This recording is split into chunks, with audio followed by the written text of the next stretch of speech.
Kebanyakan kan mah pacaran ini Pak, dari SMP, SMA, kuliah, berzina, Iya betul. ya di masa pacaran ini selalu berzina selalu Pak. Nah setelah itu disahkan. Setelah disahkan, apakah sudah diampuni masih ada Pak? Allah. Jadi istilahnya udah berzina.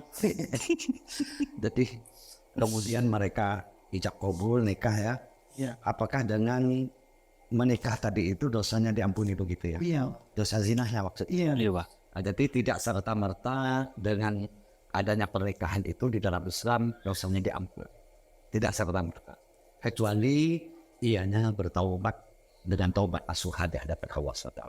Maka biasanya guru-guru kita, ulama-ulama kita menganjurkan kepada pelaku zina yang sudah terlanjur lah bahasanya seperti tadi. Maka sebelum mereka melangsungkan akad nikah, maka dikuatkan, diingatkan kepada baik yang laki-laki maupun kepada yang perempuan untuk terlebih dahulu bertaubat dengan taubat nasuha atas perbuatan zina. Jadi kalau ditanya bagaimana cara taubat nasuhanya, maka jangan lupa mandi taubat dulu. Habis mandi taubat, syukur-syukur bisa sholat taubat. Kalau enggak pun banyak-banyak istighfar kepada Allah. Setelah itu jangan lupa angkat tangannya mengadu kehadiran Allah. Ya Allah, kembali kami padamu ya Allah. Ampuni dosa kami ya Allah dari zina ini. Kami tidak mau mengulangi lagi. Dia benar-benar menyesal. Berjanji untuk tidak mengulanginya lagi. Kemudian dia menjauhi kawan-kawan yang membuatnya dia terprosok. Apa yang namanya jurah perzinaan itu. Kemudian dia memperbaiki ibadahnya. Setelah itu dia jauhi juga dari konsumsi pornografi. Jadi benar-benar dia kembali, insya Allah taubatnya akan diterima oleh Allah Subhanahu Wa Taala. Jadi tidak serta-merta dengan menikah langsung dia diterima taubatnya oleh Allah, dihapuskan atau tidak, melainkan diawali dengan benar-benar taubatan nasuhanya dengan Allah Subhanahu Wa Taala. Bah, Ya. lebih besar mana bah?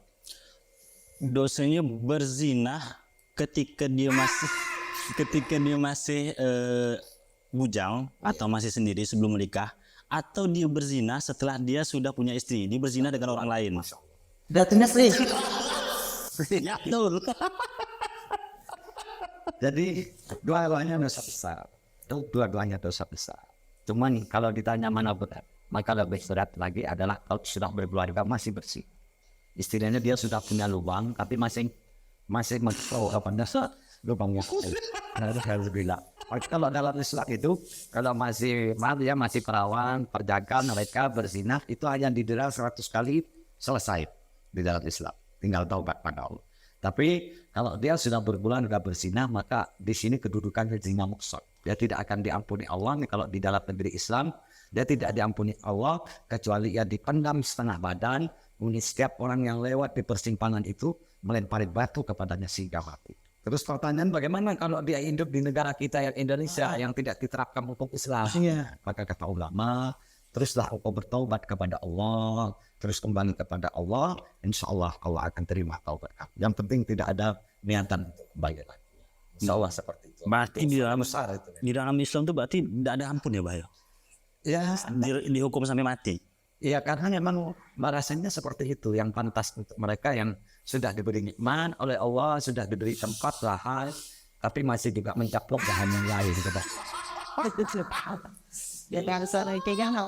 Rumput tetangga. Itu masalahnya. Ya betul. Iya.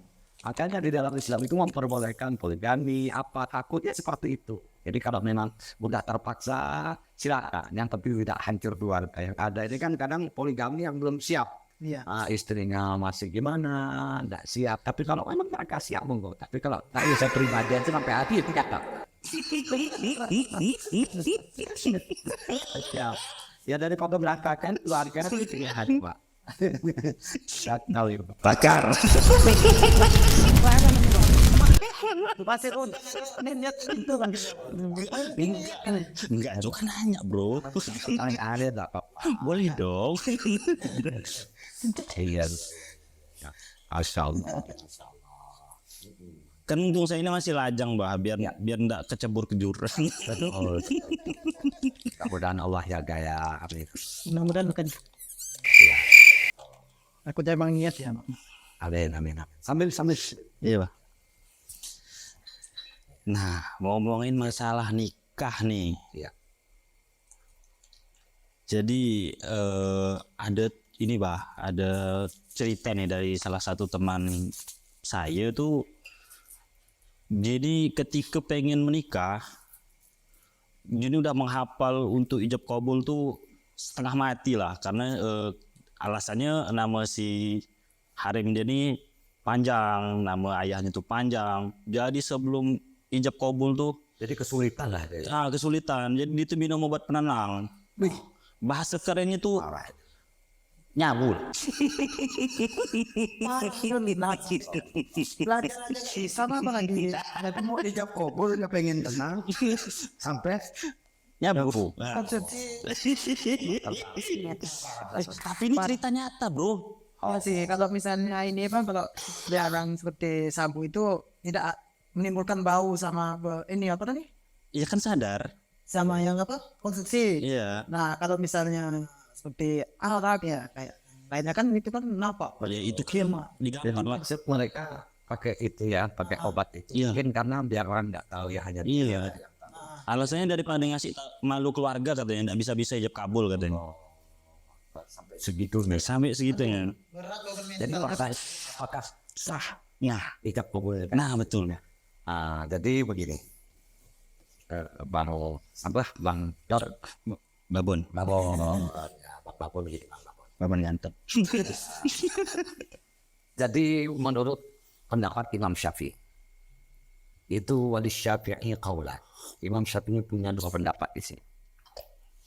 Ahaduhuma annahu yalzamu wal akhar annahu la yalzam. Jadi ada beliau mengesahkannya. Ada juga di mazhab beliau ini yang tidak mengesahkan. Cuman dengan beberapa tafsir. Yang disahkan pertama adalah apabila ketika melangsungkan ijab kabul itu, tadi mereka yang pakai obat terlarang masih dalam keadaan sadar, normal, konek. Jadi nggak Tidak mengindahkan kesadaran. iya, Iya. hanya Nggak teling lah. Ya, kok nggak teling lah masih komunikasi, komunikasi, komunikasi itu masih nyambung. nyambung. Masih nyambung. Maka ulama ada yang mengatakan Sah. tapi masih nyambung. Sah aja, Pak. No. Tapi ulama yang lain mengatakan walaupun datangnya tadi datangnya mau tadi itu ya, datangnya telengnya tadi itu di tengah langsung tidak kabul, maka tetap tidak sah walaupun tidak dari awal. Oh. Itu ya kemana yang tidak sah. Tapi ada ulama yang lain lagi dari mazhab Imam Syafi'i ini mengatakan masyhurnya daripada mazhab Imam Syafi'i itu tidak mengesahkan. Mengapa demikian? Kata beliau, karena tadi dari pertanyaannya itu sudah disengaja melakukan sesuatu yang untuk membuat dia tidak sadar, istilahnya. Dia tidak bisa yang mengendalikan dirinya bukan dirinya. Tapi obat. Nah, maka kalau memang dibuat oleh dirinya bukan karena pengaruh makanan ya, minuman atau apa, maka itu tetap tidak sah. Berbeda kalau kata beliau imam ini itu karena pengaruh makanan, mungkin makan hal-hal kebanyakan, umpamanya yang Mabuk anak. iya. Jadi intinya tidak sah kalau beliau kalau memang disengaja pemakaian. Iya. Kalau sudah terlanjur, Pak, Ya terlanjur. dan dia pun tahu syariat secara Islam, ya, Pak. Ya. Nah, akadnya gimana itu, Pak? Diulang lagi. Karena mana tidak sah. Namanya ketika mendengar perbincangan kita ini ya, lalu mereka sadar Allah, saya sudah melakukan kesalahan. Sementara dia sudah punya anak satu. Bagaimana ini? Ya, karena kalau memang ketidaktahuannya dia, maka dia tetap dianggap tidak ada salah. Oh. Akan tetapi dia hanya harus berakad atau berijab kabul ulang. Acara lagi dong, Pak. Ya enggak. Oh, enggak. Dia berijab. Mungkin harus orang nanti pengumuman setiap Bah, ini Pak. Amur, Pak. Ini Pak tahu ini. Masa ada anak Resepsinya 2 kali. Iya Pak bisa ini. Bon, ini. Tiga kali saya 2 kali di orang. Parah. Mas, Ya, ya mau apa? Kan, Bah, Ya, kan saya lagi lajang nih, Bah. Kasih tips lah, Bah, gimana, Bah, untuk orang yang udah menikah tuh, Bah. yang budak no. Menikah. Caranya untuk iya lah. Stop you.